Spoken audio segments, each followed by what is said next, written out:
Hello, hello! Welcome to Archaeopolitics, a Harry Potter reread podcast focusing on politics in the wizarding world. As always, I am Adri, one of your hosts and a recovering English major.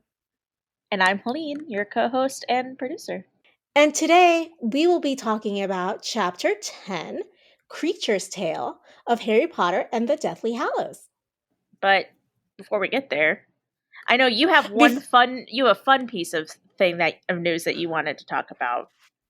I mean, but sure, I guess. Can I get the serious stuff out of the way first? Yeah, please do. I just want to remind everyone, in case you were not aware, it's now you can now book your updated Omicron specific COVID booster shot for even if you've had one booster, you can book this new updated booster that's supposed to be more helpful in fighting Omicron specifically, and go do that because it'll be very helpful. Unfortunately, because I just had COVID, they recommend that you wait 3 months after testing negative from having it. So I had to book out as far as possible as they would let me on the Walgreens website to get to that limit. But so I won't be getting mine for a few weeks now. But if you are eligible, as in you haven't tested positive for COVID in the last 3 months, you should go do that. Yeah, be safe, go do that, and let's keep each other safe, dudes. Yep, my parents got it today. My sister and her fiance are getting it, I think, tomorrow. I'm just it just makes me that much, happier to know that my family is protected. Well, that out of the way, from one disease that you can get from droplets in the air to something that supposedly were droplets in the air, Spitgate 2022. Spitgate. Wow. I had not seen anyone call it that until today, until I spoke to you. They are calling it Spitgate. It's great. It's fantastic. I love it. Do I believe that Harry Styles spat on Chris Pine? No, I do not. No. But do I love the drama behind the scenes of Don't Worry, Darling? Yes, I do. I gotta say, the video was very convincing. It does look like it for sure. But then I saw this thing explaining how, because when Chris Pine looks down after Harry supposedly spits on him, he the sunglasses? He picks up the sunglasses from between his legs. And so my theory is obviously that he just couldn't find his sunglasses at first, forgot where they were, and realized he was sitting on them and was like, oh, there's my sunglasses. So my theory is that let me backtrack. The drama of the Don't Worry, Darling set is so toxic and so terrible, and Chris Pine definitely looks like he's phoning it in. He's like, he's probably done with this shit, yeah. I'm too old for this shit. Just the memes of Chris just looking into the distance, yeah, at a work function. It's like his soul leaves his body. He's like, correct. I'm done. I can't with these young millennials and their nonsense. Their millennial nonsense. I think Chris Pine might actually be a millennial. I need to check this actually. But he might be. He's like an elder millennial, you know? He's an elder geriatric millennial, I think is the term. Yes, he's 42, born in 1980, same as my sister, so who is also the oldest you can be for a millennial. So just like my husband. So those millennials in a cusp, So he's just there in a work function. He's like, I can't believe this is what I am reduced to, kind of thing. Yep. He's such a mood. What ended up happening, I think, in the Spitgate video is that he might have taken an edible or 5, and he's high as fuck. And he's like, when you're just out of it and you put your sunglasses somewhere and then you're like, where are my sunglasses? And then you look down and you're like, oh, right there. He seems very happy to have found his sunglasses. Either way, I think we can agree he found his sunglasses. He found his sunglasses, and I'm very happy for him. Another thing about Chris Pine that I did not know until today, and I feel like I knew it in my soul, just not in my brain, right? Is that he not only has a bachelor's degree of English, so he too is a recovering English major. He is also an excellent writer who took an erotica fiction class in 2002, and apparently he's very good and not creepy at all. Why is he not writing erotic novels? That's my question, Chris. Where is the book? So I mentioned this casually to Seth, right? Like, hey, did you know Chris Pine wrote erotica once upon a time? And he goes like, oh yeah, I knew that. And I was like, excuse me, this is the biggest betrayal that you have perpetrated on our marriage. How has that never come up? How could you know this about my other husband and not tell me? Oh my god. And he's like, I thought you knew. Well, I guess that is, I think it would be fair to assume that you knew that. But also, I feel like it's the biggest betrayal in my marriage to Seth. Like if there was anyone on this, if there was anyone on this world who I would have assumed knew that information before I did, it would have been you. Like, if I heard that information, I would have been like, oh, you know what? I bet Adri knows this already. So I can see where Seth is coming from. I was like, Chris, come on, where's the book? Where's like the link to some fanfic? Like, just give me something here. I want to know how your brain works. Yeah. Also, I feel like maybe we have had this conversation at one point on the podcast before, but I was so delighted when I found out that the name for Chris Pine's fan base was Pine Nuts. And it still delights me to this day, and I am a proud Pine Nut. This is a Pine Nut podcast now, guys. I swear to God, there's no other fan base that has a cuter name than Pine Nut. It's too cute. It's too cute. Whatever. Like, everyone was out there going like, oh my God, Harry Styles spat on Chris Pine, and I'm here, me, an intellectual, going over here like, what do we have to do to make Princess Diaries 3 happen? That's all the people want. That's all the people deserve. A royal wedding. Now I'm sitting here like, what? Was there there wasn't a third one? Was there? Now my mind is betraying me, and I'm like, wait, was there? No, there is not. There was not. There should be, though. There should 100% should be. Yeah. If there is any justice in this world, we will get Princess Diaries 3, a royal wedding. That's all I want. Yeah, agreed.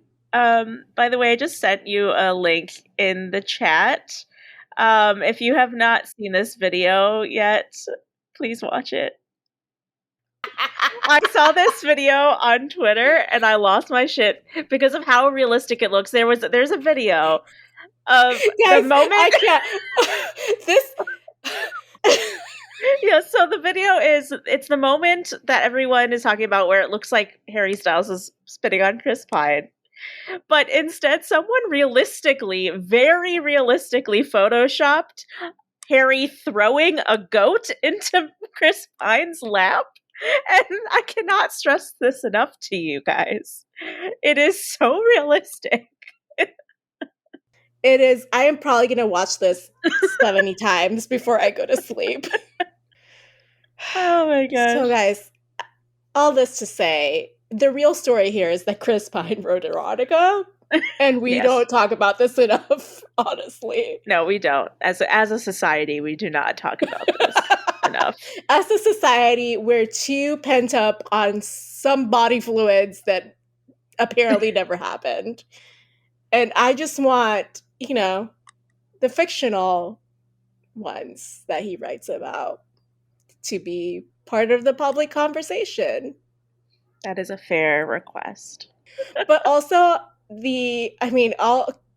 kind of joking aside, what's giving me life is like behind the scenes like celebrity gossip drama that is almost like a hearkening to the olden days of Hollywood, like the Yeah. golden days of, oh, the director slept with the star and now the rest of the cast is in revolt or whatever. Yeah. And the whole thing where like Olivia Wilde was like, look at me, I'm such a feminist. I fired Shia LaBeouf because like I wanted to create like a welcoming, safe place for my actors. And Shia LaBeouf is like, bitch, I got receipts. Yeah, she like asked him to come back. I saw a tweet today that was like, what do you think will be more successful? Don't Worry, Darling, or the inevitable documentary that's going to be written about the behind the scenes and press tour of the production of Don't Worry, Darling? Oh, I have option C here, the Ryan Murphy like show One of my about coworkers, it. one of my coworkers was like, the movie where they cast Dave Franco as what do you call it? As Harry Styles. yeah.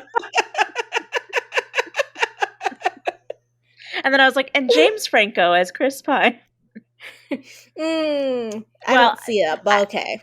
I only said that because I was thinking of the Disaster Artist documentary, which is where Dave Franco and James Franco play beside each other as the star and the best friend of the star of the hilariously bad The Room. No, you know what I want? I want that like I guess like mock documentary made or like that dramatization made, but I want Chris Pine to play Chris Pine and then everyone else be different actors. That would be delightful. And just him just reading a book in the corner, being like, I'm not getting in the middle of this. No, he's not reading a book in the corner. You know what he's doing in the corner? Writing his next erotic novel. Yeah. He's writing erotica and like uploading it online, you know? Just like you just see like you just see a forum where he like posts his erotic like fiction in a message board, you know? Like, and he's just like, no one knows that they're talking to Chris Pine. Oh my gosh. Well, now that we've talked about this for like almost 15 minutes, maybe we should get back to Harry Potter. What? Well, do you want to know what happens in this chapter? Well, I'm going to tell you. Please enlighten us. This is the one where Harry, Ron, and Hermione do some exploring of Grimmauld Place and uncover some things that prove to be very helpful in their hunt for Horcruxes. First, Harry finds a letter written to Sirius from his mother that reveals some insight into their final days, as well as the family's connection to Bathilda Bagshot and Dumbledore. Later, they stumble on Regulus's room and realize that he was the RAB from the fake Horcrux locket, OMG. They find Kreacher and get him to tell them the story of how he came to be in possession of the locket and what Regulus's connection to it was. Dun dun dun. Helene. Yes. What was your politic for this chapter? My politic for this chapter was exploitation. I literally spent probably 5 solid minutes Googling different ways of asking what's the term for this because like I literally was like, okay, I know what I want to talk about. What's a way to describe what I want to talk about in succinct words? Because it was like, I'm like, I know that there's a word or a term for what I'm thinking of, but I cannot fucking think of what it is right now. So I literally Googled 15 million different combinations of how do you say this or what's a term for this? And then I finally found it. And I was like, perfect. The word exploitation covers it all. Exploitation, if in case you are unaware, is the act of selfishly taking advantage of someone or a group of people in order to profit from them or otherwise benefit oneself. And I chose exploitation specifically because of Voldemort and how he exploited Kreacher to do his bidding by testing out the cave's protections, because he basically just had no respect for Kreacher, Kreacher's kind, or Kreacher's life in any form or way at all. And he needed to test it out on someone to ensure that the protections and enchantments that he put in place in the cave would ensure that the Horcrux would be safe. And, you know, he chose to do that on someone who he saw as lesser than him on literally every single level.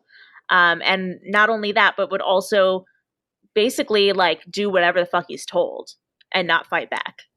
Yeah. Ugh. So I mean that plus like Hermione makes a point throughout the series, but also in this chapter specifically, that wizards exploit house elves in general on the reg for shit like this all the time. Like not obviously not to this level, but just basically make them do their bidding. Well, just that that there's a discrepancy between, or the power differential there, and that elves have magic that wizards can't do. Yeah.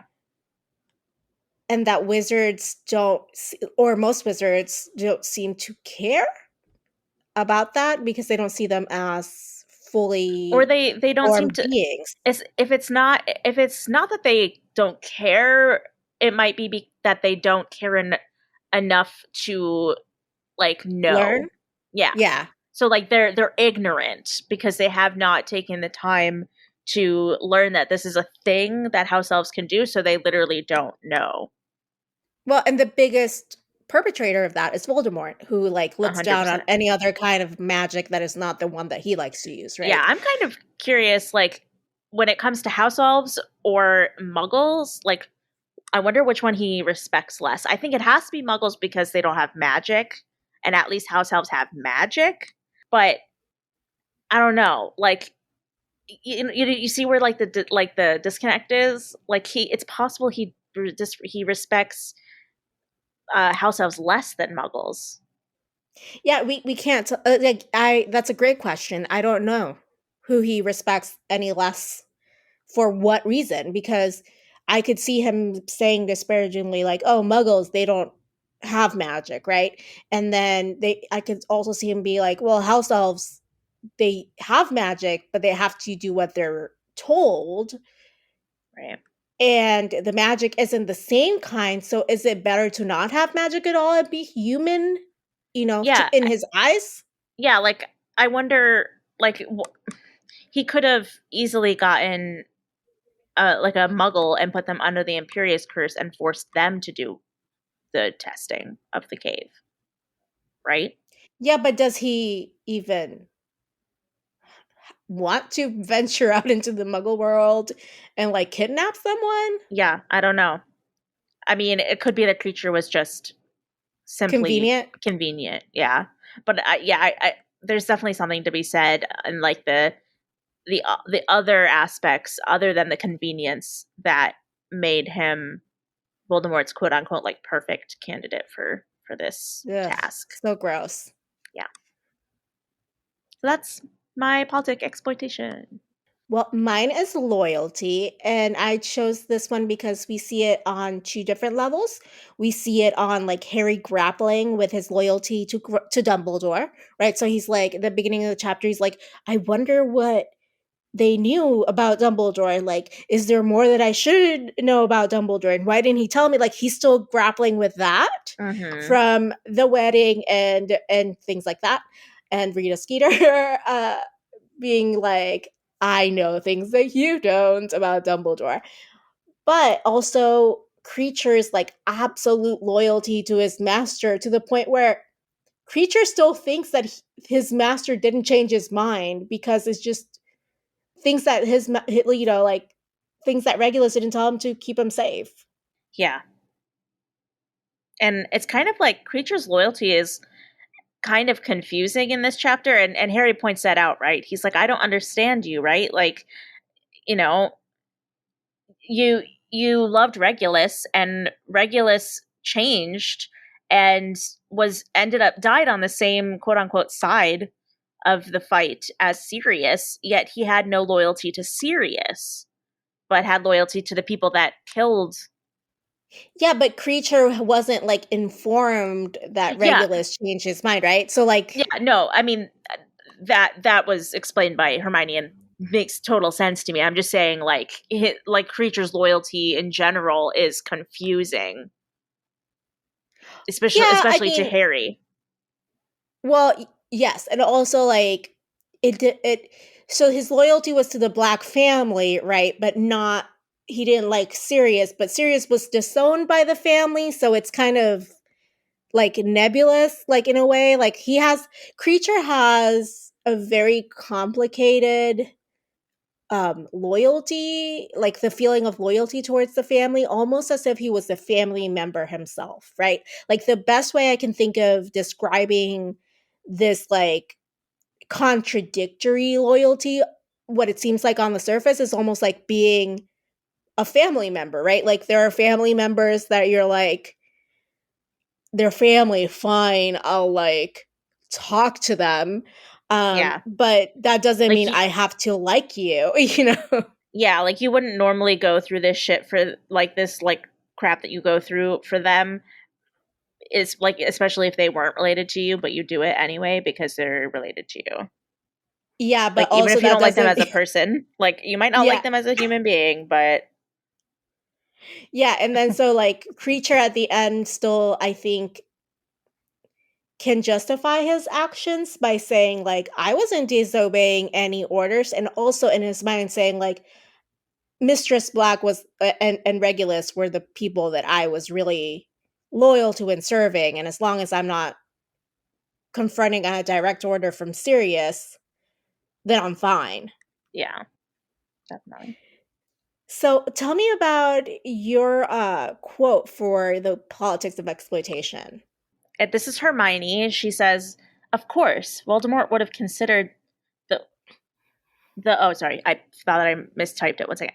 Of course, Voldemort would have considered the ways of house elves far beneath his notice, just like all the purebloods who treat them like animals. It would never have occurred to him that they might have magic that he didn't." Mm-hmm.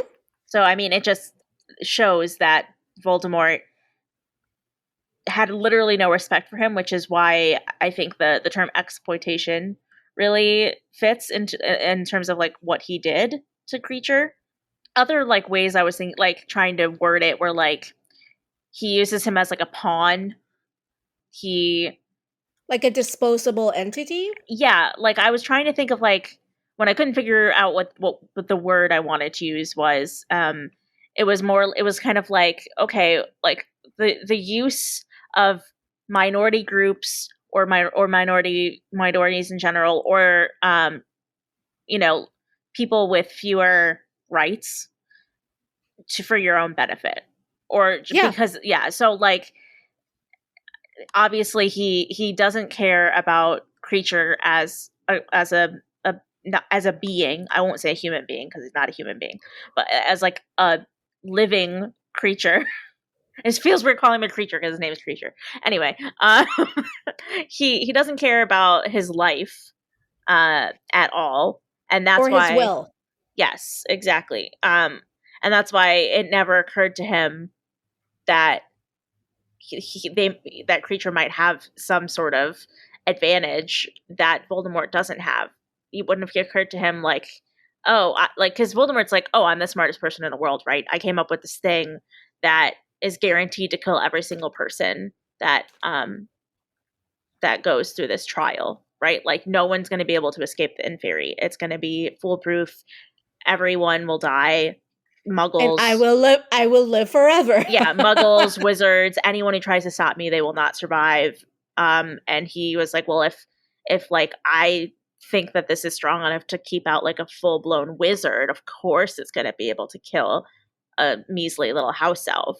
Oh man. Stupid man. Yeah. What about the politics of loyalty? What quote did you choose for that one? I had so many to pick out Yeah. from this chapter, but the one that I chose was the following. Nothing Kreacher did make any mark upon it, moaned the elf. Kreacher tried everything he knew, but nothing would work. So many powerful spells upon the casing. Kreacher was sure the way to destroy it was to get inside it, but it would not open. Kreacher punished himself. He tried again. He punished himself. He tried again. Kreacher failed to obey orders. Kreacher could not destroy the locket, and his mistress was mad with grief because Master Regulus had disappeared, and Kreacher could not tell her what had happened. No, because Master Regulus had forbidden him to tell him any of the family what happened in the cave. and it's that moment of like not just like trying everything because it was part of the orders of to destroy it, right? Yeah. But he can even tell, you know, Regulus's mom what happened because he was following orders. So he had Yeah. to see someone go crazy with grief, Someone that he cared about. and someone who he respected, cared about, Yeah. you know, and still basically like worships, right? What happened to her son, and like she must have been like, you know, kind of like, I just want to know what happened. Do you think that, like, at what point do you think it kind of crosses the line over into like forced loyalty though? Because part of it is like that magical binding. He has to do anything his master tells him to do, and like not telling the family about what happened, like, is that like that? I think that's more loyalty to, I don't know if that's loyalty to Regulus as a person, but like having to follow the order that Regulus gave, you know what I mean? Yeah, no, I that's a blurry line, right? Like, Yeah. is it that he wouldn't tell her because he is magically bound to not tell her? Or is it that because we've seen how Kreacher can get like super creative finding ways around orders, Yeah, but right? I So still, in the like, end, I think he's still physically unable to like do something that is against his orders. no, correct, but like, could he have found another way to let her know that he had perished, you know? Yeah. That's the real question. Like, was there like a loophole that he could have exploited if he really wanted to? Or Maybe. is Yeah. it or is it that it's this that's where exploitation meets loyalty, you know, like this Yeah. magical bond or magical cage that house elves are put under. Yeah. Yeah, it's interesting to think about for sure. Yeah. Speaking of Kreacher, who was the character that you chose for exploitation? I chose Kreacher this time. Voldemort was, my runner-up because obviously he's the one that's doing the exploiting. But I thought Kreacher was just more encompassing of the term because he's not only being exploited by Voldemort. I mean, technically, he's really being exploited by he and his whole kind. All the house elves are being exploited by wizards in general. Like they are forced to do the wizard's bidding, to be their pawns, to Mhm. do whatever they're told, and it's because they're house elves. It's because of Yeah. who they are. So I chose Creature as a specific house elf. Well, I think for me, the politics of loyalty, I mean, sure, I could talk about Kreacher, but I wanted to talk about Harry, right? Like, he is grappling with all these different feelings of, should I be loyal to Dumbledore or not? And also, hey, I inherited this house elf too, but should I be loyal to Sirius's memory and not think that Sirius did something wrong here, Yeah, right? Because like he tends to think, if I think something slightly negative about someone, then I'm not being loyal to them or their memory. And I think a lot of us feel that way, right? But the truth is, people are complex and we have flaws, yeah. and just if someone sees those flaws and acknowledges them, that is not a betrayal of their E- friendship to us, right? Especially if they see the flaws, they acknowledge them, and they still love them. If it Yeah. doesn't change the way that, like, the fondness you feel for them, then I think that honors their memory even a little bit more. I mean, obviously it can change your perception of that person and like motivate you to be better, but it doesn't have to change like the your feelings for that person at their core, you know. Well, and our perception is constantly shifting and changing, and that's okay. That's what Yeah. we're supposed to be doing. If we stayed in in the same perspective too long, then we're not growing as people, right? But yeah, like I think that Harry hits on like this idea of loyalty as, no, but I can't think anything negative or have like criticism about the people I love, especially if they're passed on, right? And I feel that like sometimes like there's a whole thing like at least in my culture where it's like no, don't speak ill of the dead, right? And sometimes I'm like, well, but it happened, like sometimes I'll say something that my grandma did that was abusive or, unkind. And my mom's always like, don't speak ill of the dead. And I'm like, well, but it happened. Like, I can't gloss over it. Yeah. Yeah, I think it's doing them more of a disservice to just like pretend like their life was different than it was when they were around. Yeah, like, I mean, this still has effects on me as a person, as an adult, right? I pretending it didn't happen is not going to change anything for me. It's just going to bury something even deeper, right? Instead of, kind of Yeah. seeing it Yeah. head on.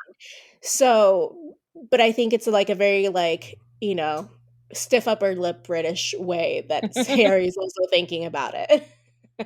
Yeah, and I mean like he does that a lot, especially with James, right? Oh Like he yeah. refuses to believe that James was anything other than like this great, perfect, gallant role model of a man, and when he finds the truth out about who James was when he was younger, like it's probably the hardest thing for him to reckon with.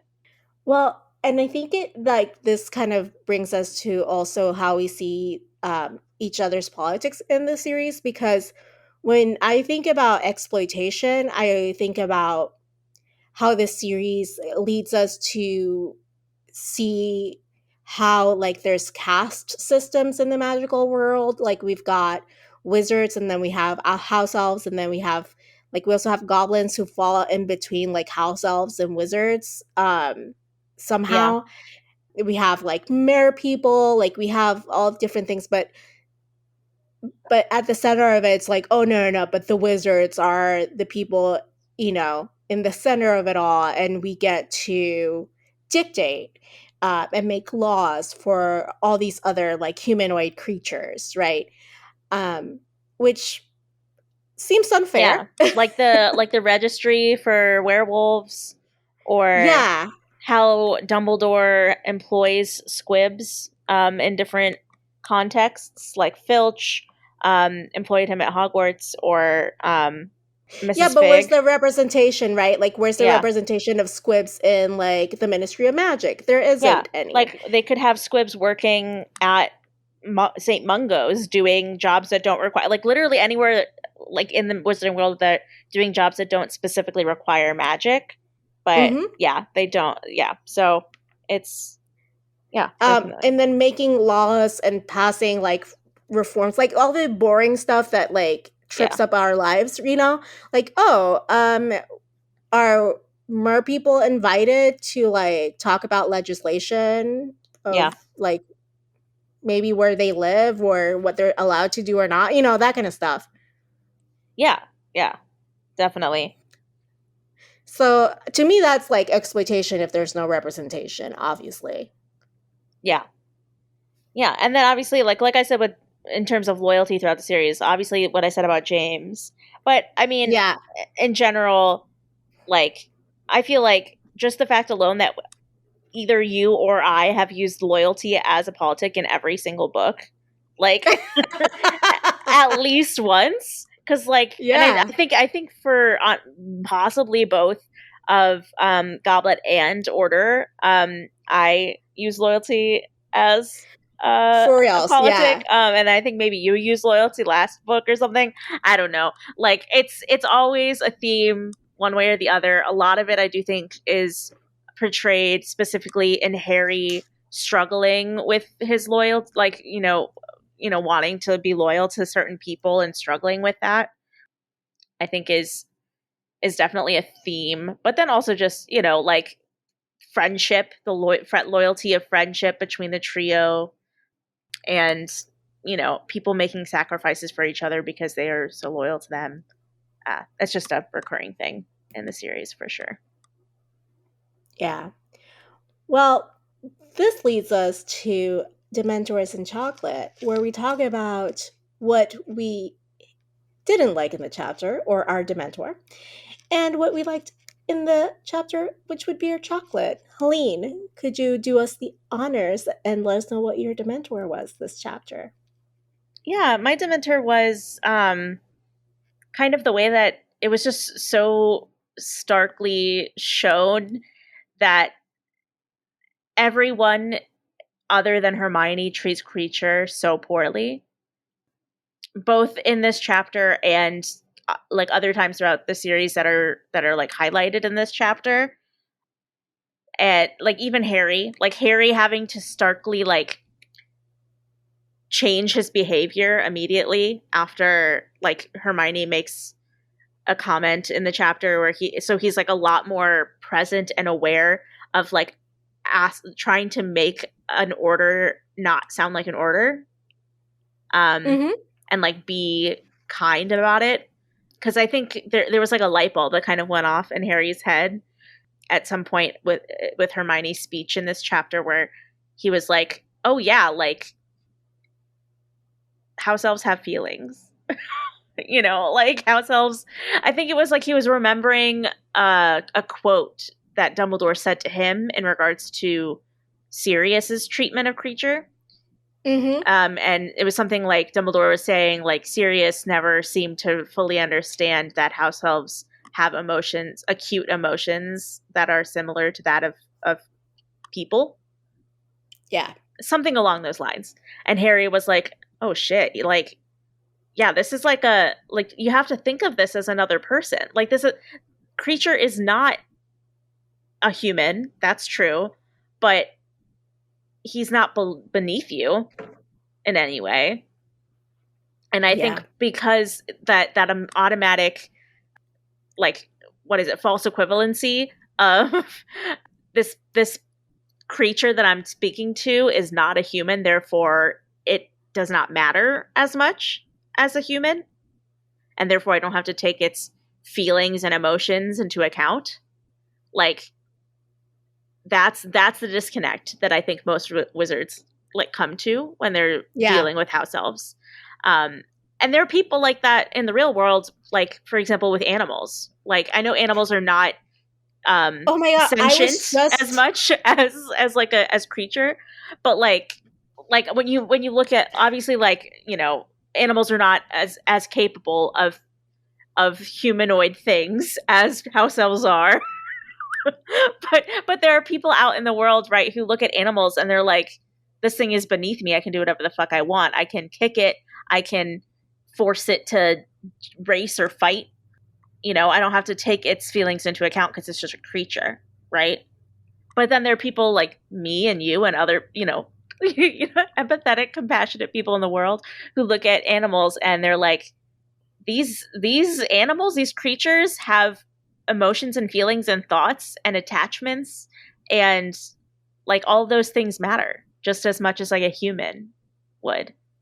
When you're talking about like how people in the real world, I was like, oh, I was thinking about like, oh, like dogs and cats, and then you said like animals, and I was like, oh my god, yes, because like we're in the same, it's like when people force like pit bulls to fight and stuff like that, because they're lesser than them, right? Like they can control them and they can't fight back necessarily, except, I mean, they can attack you, but like Kreacher could have done that too, I guess. Well, and yeah, and I say this as someone who has like all her dogs like on the couch laying next to her, like burrowed in blankets, having like a great snoozle. I'm like, I don't understand people who look at an animal and are like, yeah, I can exploit this, like, or anyone really. yeah, yeah, it's just weird. And it's so like to have like a house elf, which kind of basically looks like one of my chihuahuas, but can speak, and think I can just exploit this. Yeah, I can't. Yeah. So yeah, just so basically, yeah, my Dementor is the fact that everyone except for Hermione, including Harry, who is my king, who I love so much, Yeah. Yes. has this disconnect and doesn't realize until Hermione finally beats the ever-living crap into their heads that, this is that house elves have emotions and thoughts and feelings and are they matter.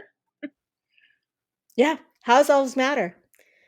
Anyway, my Dementor is similar to yours. It's this mine was kind of like the same feeling of yours, but like I have it distilled to a quote here, and it says, "Oh yes, moaned Kreacher, and Master Regulus had volunteered Kreacher. It was an honor," said Master Regulus, "an honor for him and for Kreacher, who must be sure to do whatever the Dark Lord ordered him to do, and then to come home."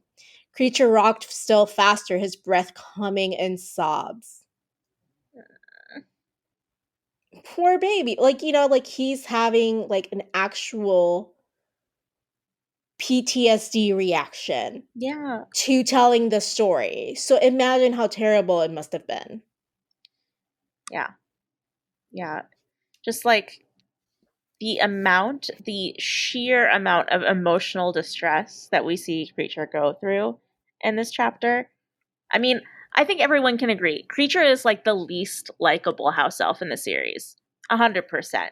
It's easy Yeah. to write him off and just be like, he's an asshole, right? But he's a racist piece of shit.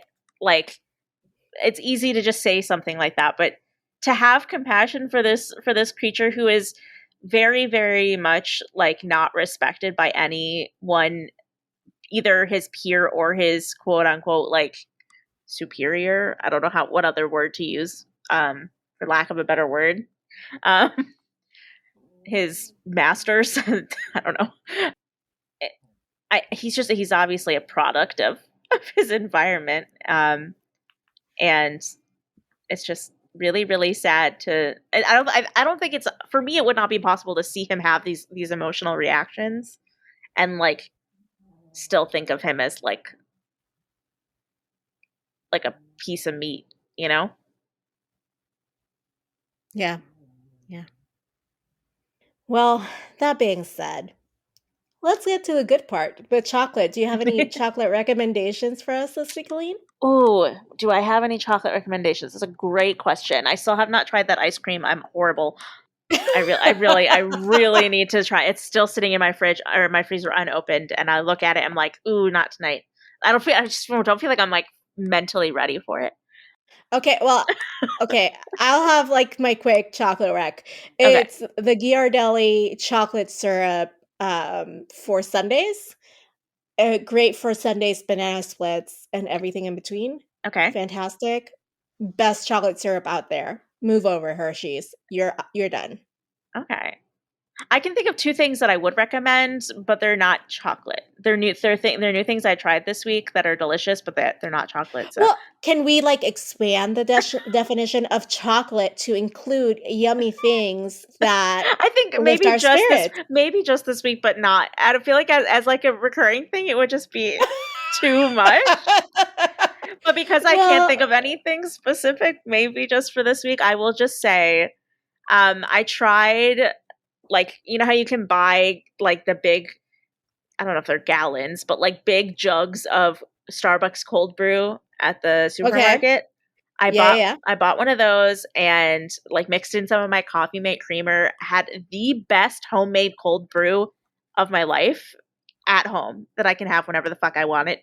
So that was amazing. Definitely recommend going to buy the big jugs of the cold brew, um, for Starbucks.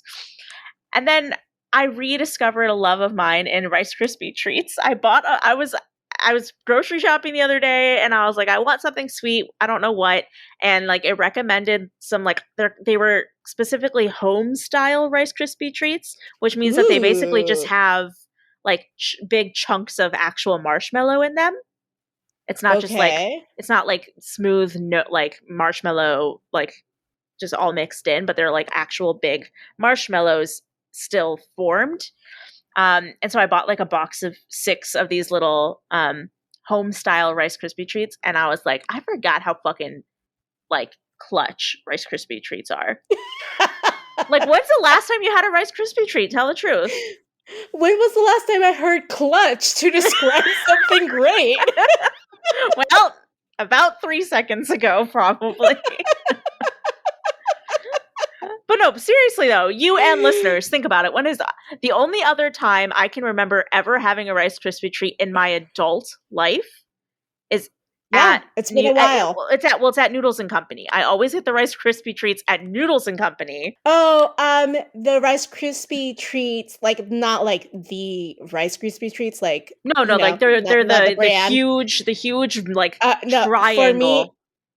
for me, like the last Rice Krispie treat I had was from Lolly and Pops, which is like this candy store chain that we have like a few stores in San Antonio, and they have like s'mores Rice Krispie treats. They have Mm, like all yeah, different kinds. They have mermaid ones, unicorn ones, and they yeah. also have Fruit Loop ones. Oh, yeah, yeah. Yeah, those are great. The ones that I had like recently, those were actual like Rice Krispie treat branded like Yeah, ones. Um, and those are just as amazing as I remember as a kid too. So yeah, just gorgeous. pick them up. A plus plus. They're not chocolate, but they're marshmallow. I feel like they're adjacent. Like my favorite candy in the entire world is chocolate covered marshmallows. So Ooh, oh, like the Russell Stover ones that are like for yeah, every like holiday, you can get like a chocolate they covered BT Dubs, pumpkin BT marshmallow. Dubs, BT Dubs. They already have the pumpkins at Yes, Walgreens. I like it. My favorite. I don't know why they're my favorite because they all taste exactly the same. They're just in different shapes. But for some reason, and the The Jew, Valentine's Day? no, the No. Santas. What? I don't know why, but the Santas are the best. Okay, so you know what I love about Valentine's Day is that also Hershey's comes out with like a heart-shaped marshmallow with a thick layer of Hershey's That chocolate sounds on top. delicious. The Russell Stover ones have just like the ratio just right though, so I'm a little Okay, worried about that. no, no, no, no. But trust me on this, the Hershey one slaps. Okay, well I'll have to try it for And sure. sometimes they come out on the Christmas one with a bell one. Ooh, yeah.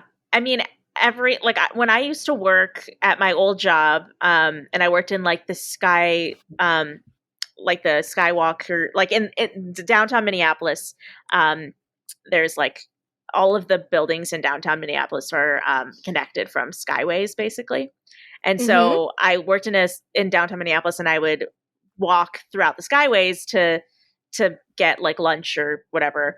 And there was a Walgreens in the skyways that I would go to all the time. That I would go every single time that they came out with new Russell Stover shapes for the different season. I would go buy like one of each like flavor because they have like the normal chocolate covered marshmallow, Mhm. and then they have the chocolate marshmallow chocolate covered, Oh and then they yeah, have yeah, like the yeah. caramel one and like the fudge one, and they The like raspberry cream oh my one. god, I would go and just buy like every single flavor of every shape. You know what my favorite Russell Stover is, and this is getting a little bit sidetracked, and we need to get back to it, is the orange marshmallow Ooh. with covered in chocolate. Mm. Chef's kiss, perfection. No Okay. notes. Yeah, that's my recommendation actually now. If it has to be chocolate, it's the Russell Stover chocolate covered marshmallow. That's my recommendation. All right, but what is your actual chocolate this chapter? Yeah, my chapter chocolate. It was basically it was a specific moment when Harry is reading the letter from that he finds that Lily wrote to Sirius. Basically, that whole part, like I literally cried, and I've read that chapter so many times, and I don't. It just hit different this time. Obviously, like that tends to happen when we're doing things for this podcast, but I definitely like welled up, and I think some tears made it to the surface reading it this time. But the specific part that really got me was this quote. It says, "She had made her G's the same way he did. He searched through every letter. He searched through the letter for every one of them, and each felt like a friendly little wave glimpsed from behind a veil." Yeah. Just like I'm getting emotional thinking about it again. Um, like finding pieces of his mom that he didn't know about for the first time. And like he says in the chapter, like reading the letter like in a way made her real. Like he could imagine her writing it and like made her even more of a real human being to him because he never got to really like fully meet her.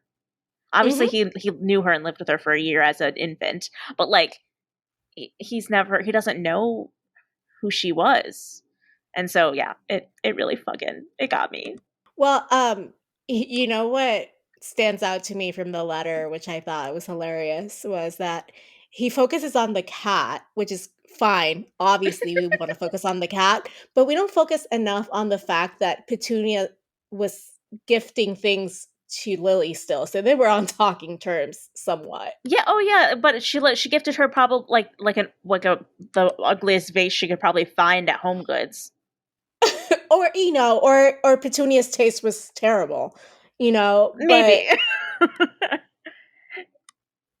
you know, It's possible. One or the other. like if you've really written off someone entirely from your life, there's like going to go get them something, even if it's petty, Yeah, is I mean, not like I feel of it like the same way that like I have family members like on my mom's side of the family that they don't do this anymore, but for years and years, probably up until like maybe 4 or 5 years ago, they like felt obligated to get me something for my birthday. And but like what they would get me is things that like either A illustrated that they didn't know me at all, or B like would is something that like literally no one in their right mind would really ever want or use.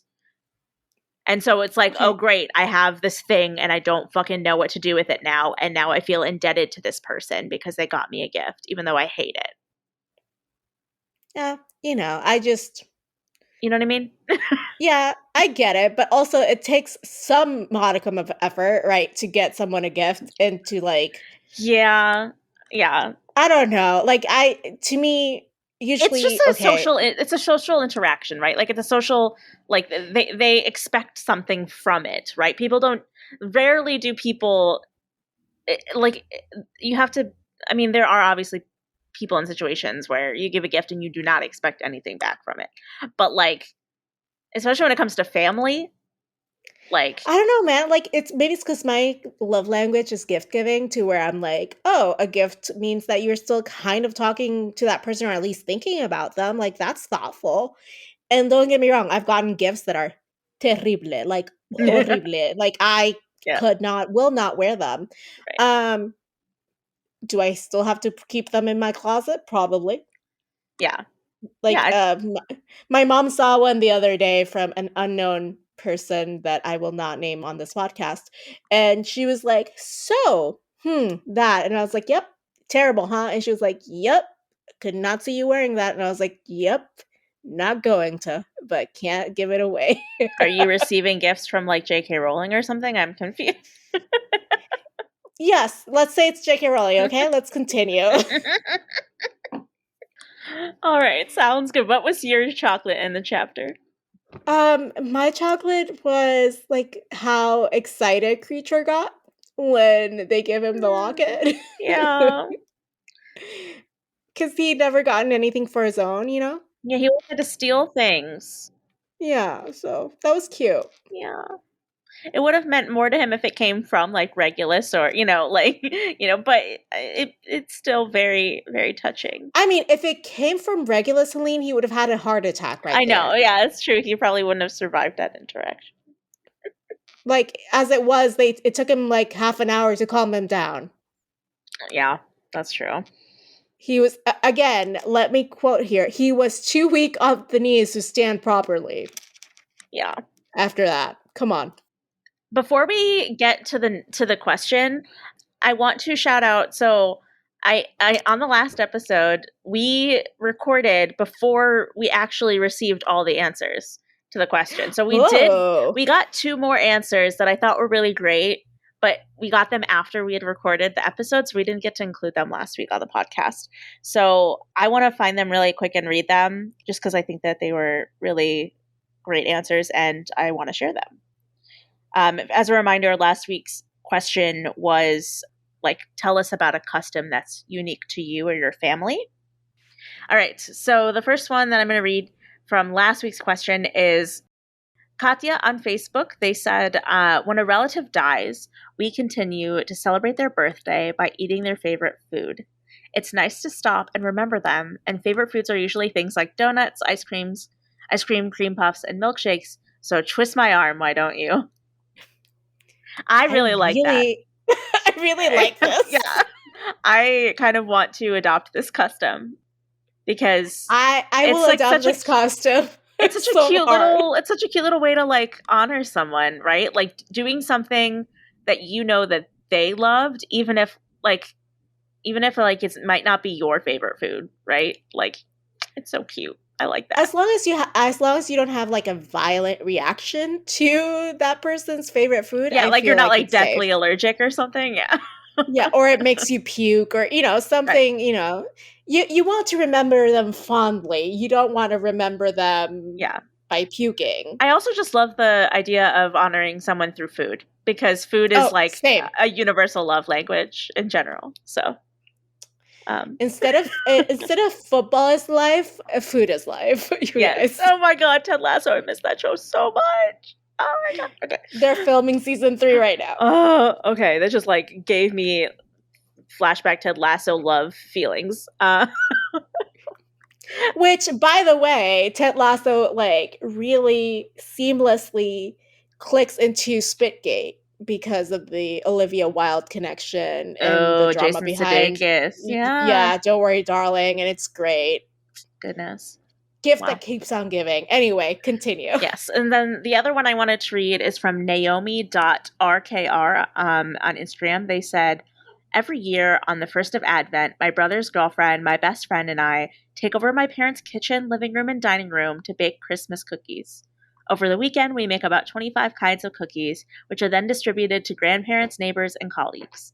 Every year, we clear out my parents' dining room to make room for them, and while we mainly bake the 3 of us, a few people come along explicitly so that they can bake a certain variety of the cookies with us. It's always such a nice time for us to spend together, and we enjoy making more and more kinds of cookies each year. Even though that week is a bit stressful, it helps me to reflect on all the good things in my life, especially throughout a season where the weather often is a bit depressing.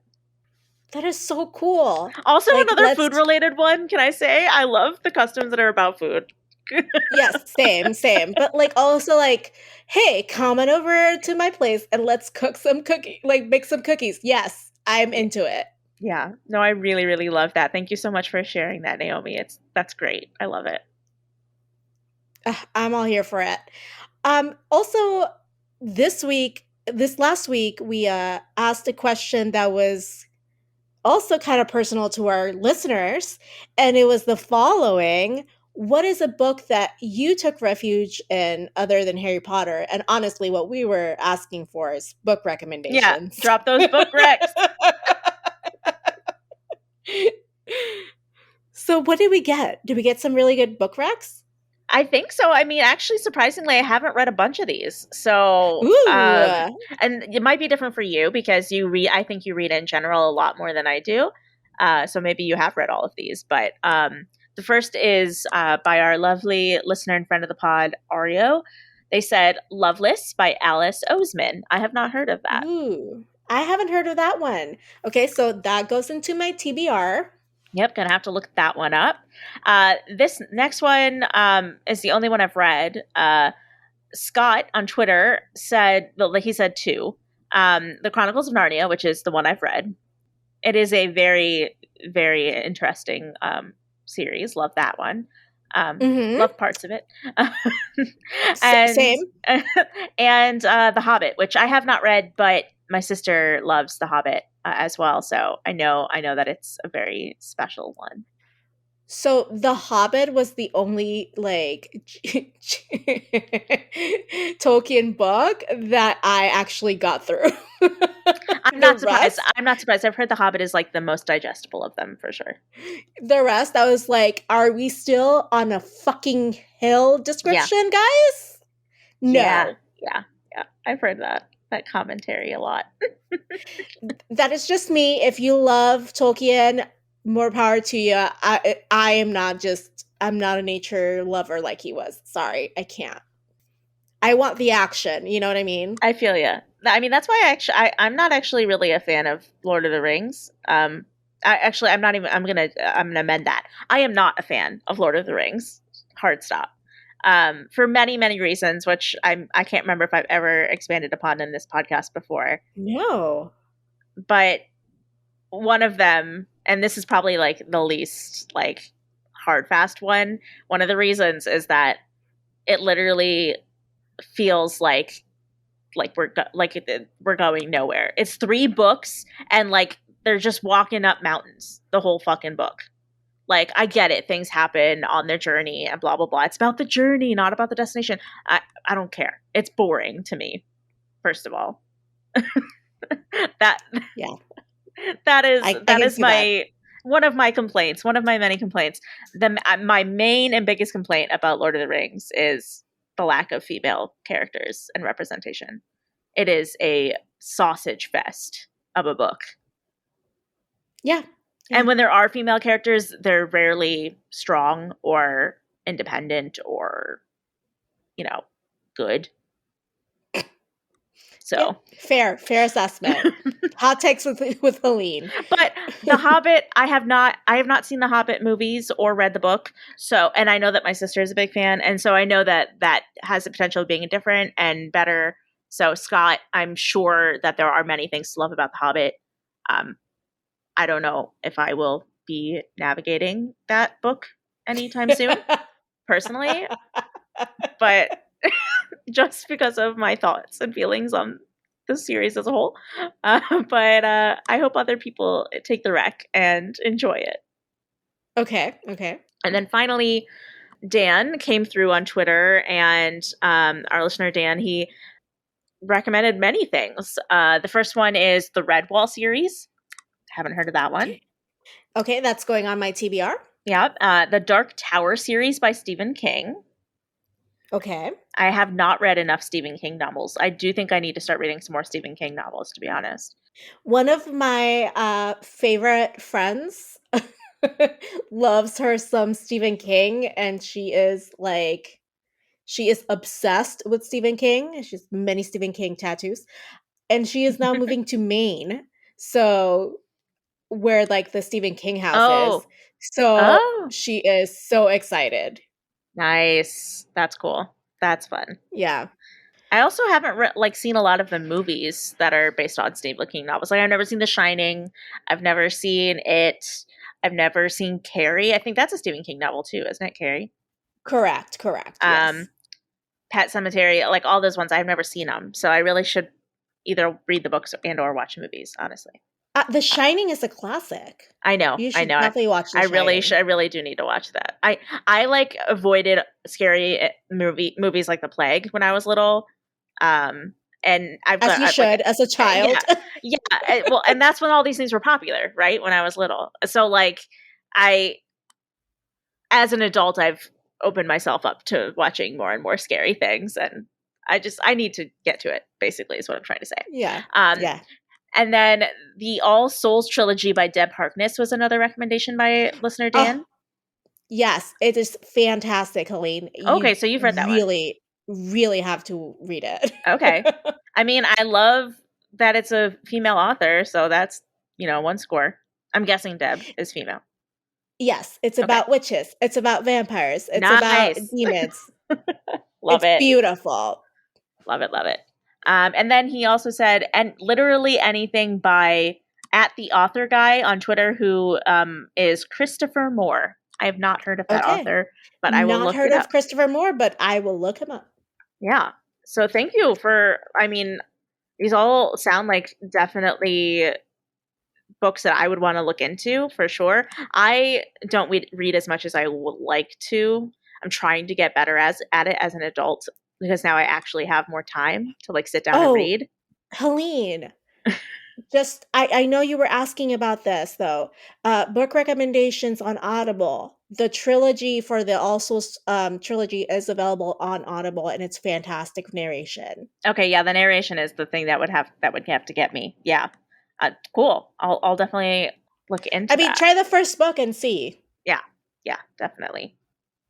Do you have any books that gave you refuge other than Harry Potter that you want to specifically shout out, Adri? The Percy Jackson series, Yeah. the Bridgerton series. Yeah.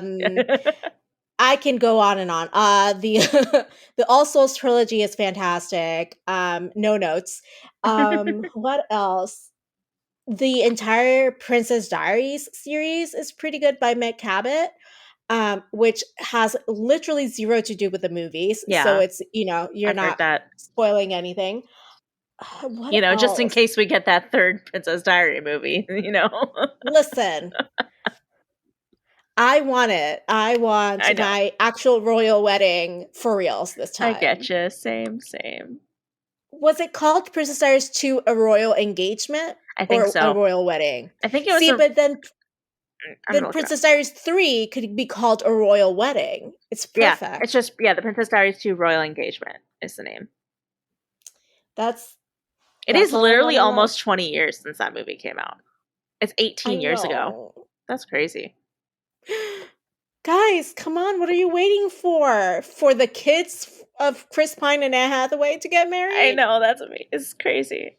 They could have had a Goldie Hawn situation. Yeah. Kurt Russell situation. Yeah. No, I agree. That would have been great. Yeah, for me, like I said, I did read a good amount when I was a kid, but it was more like I loved the Hunger Games series and the Divergent series and Twilight and I forgot about Twilight and the Uglies series. I really liked back in the day. Okay. But I wouldn't say that they necessarily gave me refuge. I liked them. And I kind of read them because they were popular and everybody was reading them, and they were a good story. But Harry Potter is really the only book or book series that has really given me that feeling of a safe space. Okay. But outside of books, I would say that Buffy would probably be my safe space, my refuge. It's not a book, obviously. It's a TV show. It's a TV series. But so to me, the author that's provided that for me is Meg Cabot. So she's got obviously Princess Diaries is what she's famous for, but she has other book series that, I don't know, she always has these kick-ass female characters, and it's witty and it's funny. And obviously there's a lot of romance because I love romance. But I think Princess Diaries was one of the first books where I read a character that openly talks about contraception. Interesting. Yeah. On being safe, and stuff like that. And I think it was All American Girl also talks about that very openly. So for being teen books, YA focused books, it was pretty great. There's no real sex scenes in her books because she doesn't like writing sex scenes, and I can understand her for that. Yeah. But there's mentions of the other aspects that we don't get to hear about when we're discussing sexuality in young adults or even adults, right? Contraception, get tested for your STDs, all those other things that you're I don't think I've seen that before. And I don't think I've seen it a lot since. Definitely. And there's also another author that I always forget about. And I didn't think of her immediately because there's not one specific book or a series of books from her that I can pinpoint. But literally everything and anything I've read by Sarah Milanowski. Milanowski is her name. And she writes everything from children's series. She wrote the Witches, Bras and Broomsticks, I think, is the first one. And Rhymes with Witches? Yeah, the first in a series is a novel. So yeah, it's Bras and Broomsticks is the first one, and it's a a teen witch, young adult, very more juvenile, kid friendly series. Oh, Um, that's cute. I'm looking at it's the Magic and covers. I think it's Magic Manhattan is the name of like the series in general. It's Magic in Manhattan, but like they have different. So that was like my introduction to her, and then she also writes adult like romance novels as well. So things like um, Milk Run, Fishbowl, Monkey Business. I think those are three of her like more like adult themed books. Um, Okay.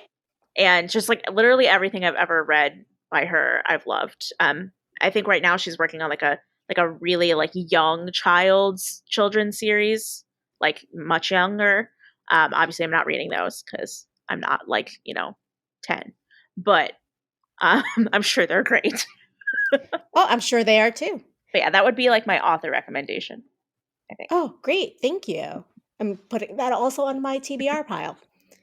Well, for this week, we have the following question, which is not as personal as the last two. What do you think was the impetus for Regulus's change in loyalty? This is a great one, Helene. Yeah, I definitely I was reading it and I was like, you know what? They never say, as far as I can remember, what changed Regulus's like mind, right? Because he in this chapter I think we get the most information we've ever gotten on Regulus in this chapter. Um, And the most we're ever going to right. Yeah. get. Basically, Kreacher explains, oh, he was a huge supporter of Voldemort, and then all of a sudden, he wasn't. Like, great, what happened? Right? Like, did Like, he. was it how he treated Creature? Was it Yeah, more? Was it like building up? I was thinking, like, did he watch the way that Voldemort treated, like, a group of muggles and, like, felt humanity and compassion towards them as people and realized, holy shit, this is a bad person? Like, what was there, like, one event or was it slow, like, small things? Or, like, what was the Yeah. straw that broke the camel's back? I want to know. Was he like making fun of Bellatrix to her face? Like, what was it? Yeah. Yeah. So, what do you guys think is the main reason or like the thing that just pushed Regulus to switch sides? Yeah, give us your head canon, everyone. Speaking of things that live in our head, what have you been consuming? What has been filling up your head? Yeah, so I have one big one that I just discovered and am obsessed with at the moment that I started last night. But I do want to shout out that over the weekend, Labor Day weekend, I had absolutely nothing to do, so I decided to go and rewatch two movies that I'm almost positive I've seen before, but literally cannot remember a damn thing about them.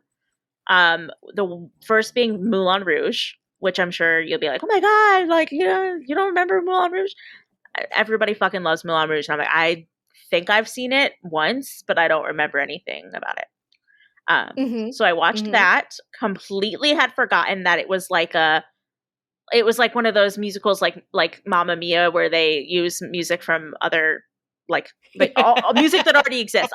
I thought it for some reason I was like, oh yeah, it's a musical, so like they have their own music, but like no, they sing like Nirvana and Madonna and like shit like that. Yeah, yeah. And I was like, oh, I didn't forgot about that. That's how long it's been. But I will say, like young Ewan McGregor, oh my god, like chef's Uh, kiss. young, old, he could get it Yeah, anytime, he's just anyway. so beautiful in Moulin Rouge. Um, so that one, and then I also watched, or I guess rewatched because I'm sure I've seen it. Uh, Heath Ledger's A Knight's Tale on Netflix. Ah, Is yes. I'd been wanting to watch that for a really long time, but I don't think it was available for streaming until pretty recently, and now they put it on Netflix. So I watched that, and that because I'm like I am one of the biggest Heath Ledger fan. I fucking love Heath Ledger. That man, oh my god, he touches my heart and everything he's in. Even as the Joker, I was like, yeah, Heath Ledger. Um,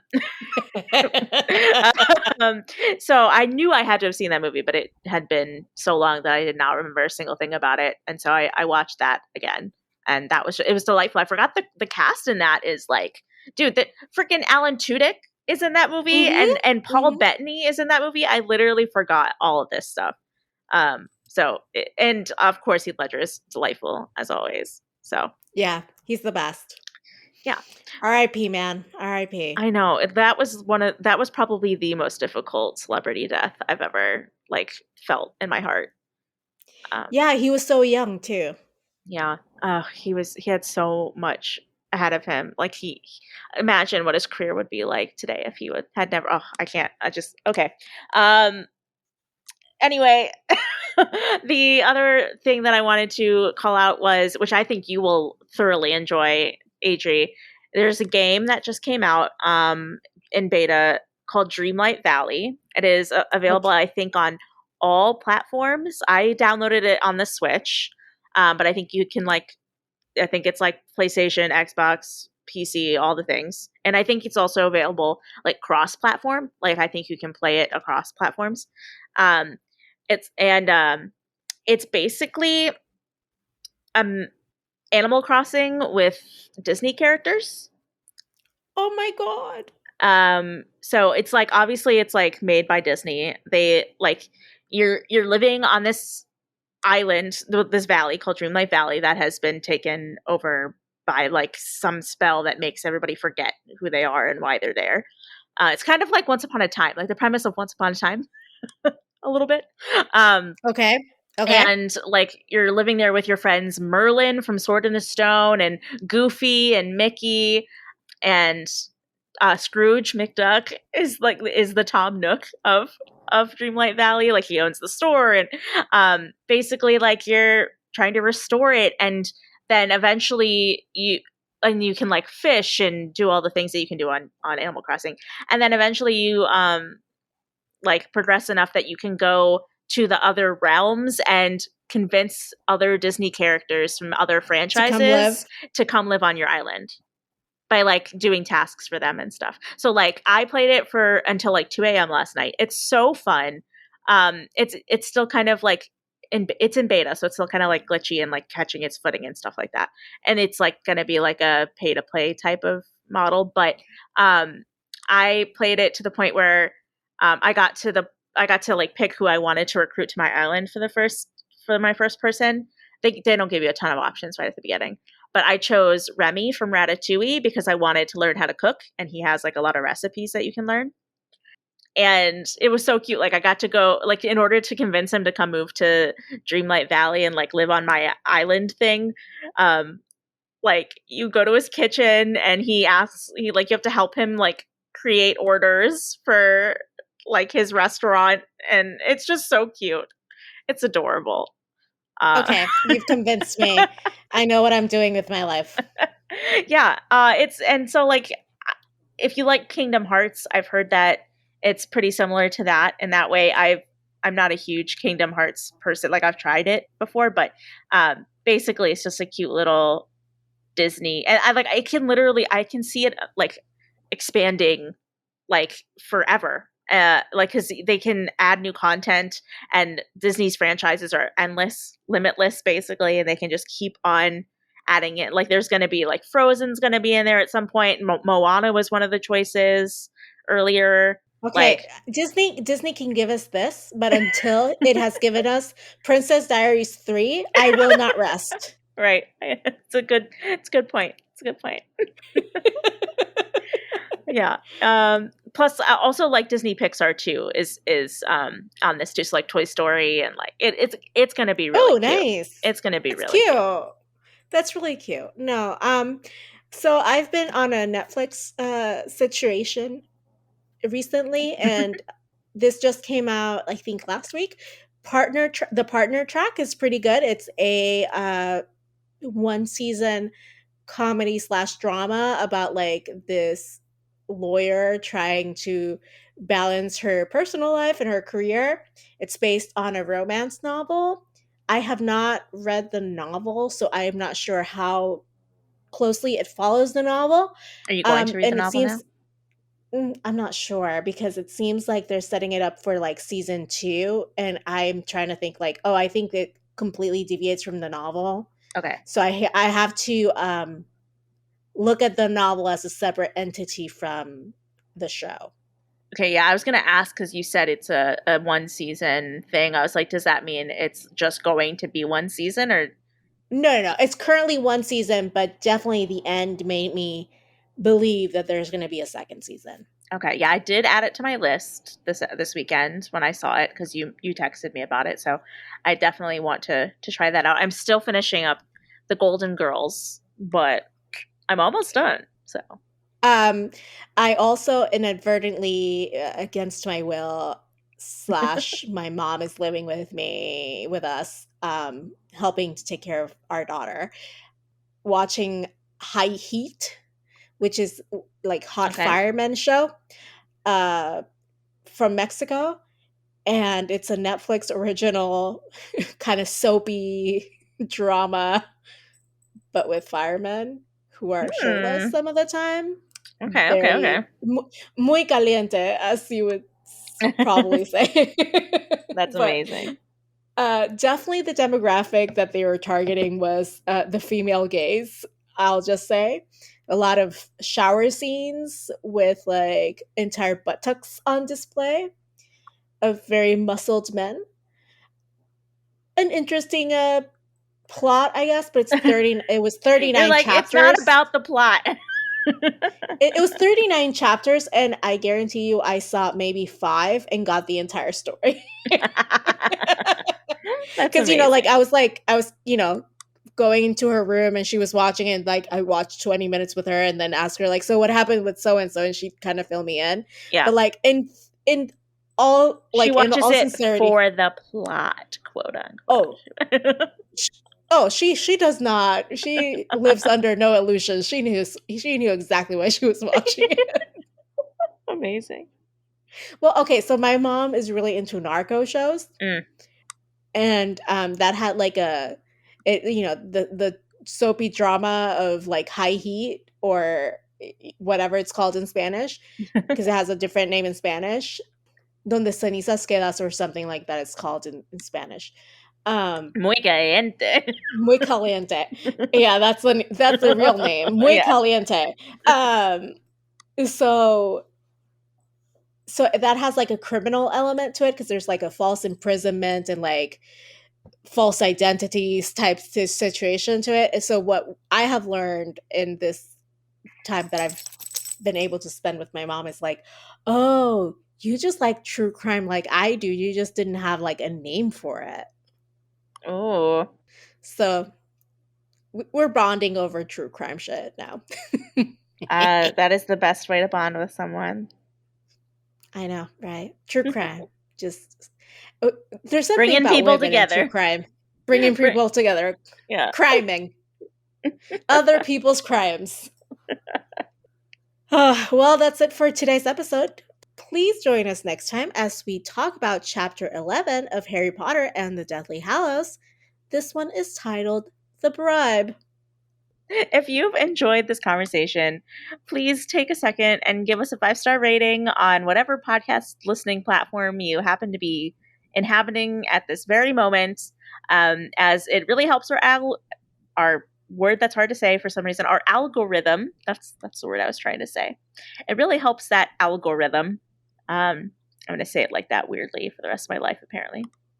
And it helps new listeners discover the podcast. And when new listeners discover the podcast, good things happen. That's just the truth. If enough new listeners discover this podcast, Disney will finally make Princess Diaries 3 We a cannot be royal promising wedding. that to people. That is not true. We're gonna get like sued or something. Oh man. If only that were true. Ugh, Disney sponsor please. us. Disney, forget about paying us in dollars. Pay us in that movie. Add That's us all into I want. Dreamlight Valley. Add us as villagers that you can add to your island in Dreamlight Valley.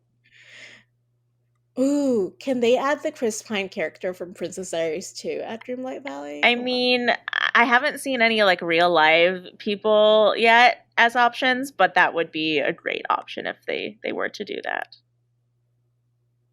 Also, did you see how great his hair looks? Chef's kiss. Anyway. Beginning and ending with Chris Pine. Until then, politics managed.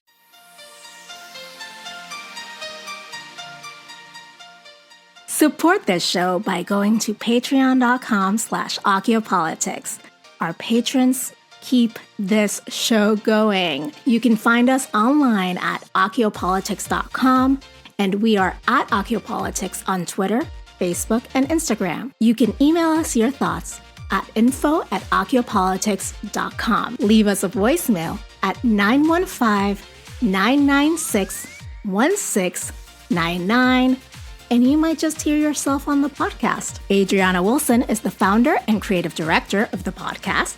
Helene Karp is the producer and social media manager. Allison Pullman is the audio wizard and editor who makes us sound so good. Cover art and physical rewards are designed by Adriana Wilson. The views expressed by the hosts and guests are expressly their own and not representative of their employers or associates. Akiopolitics is part of the MuggleNet family of podcasts.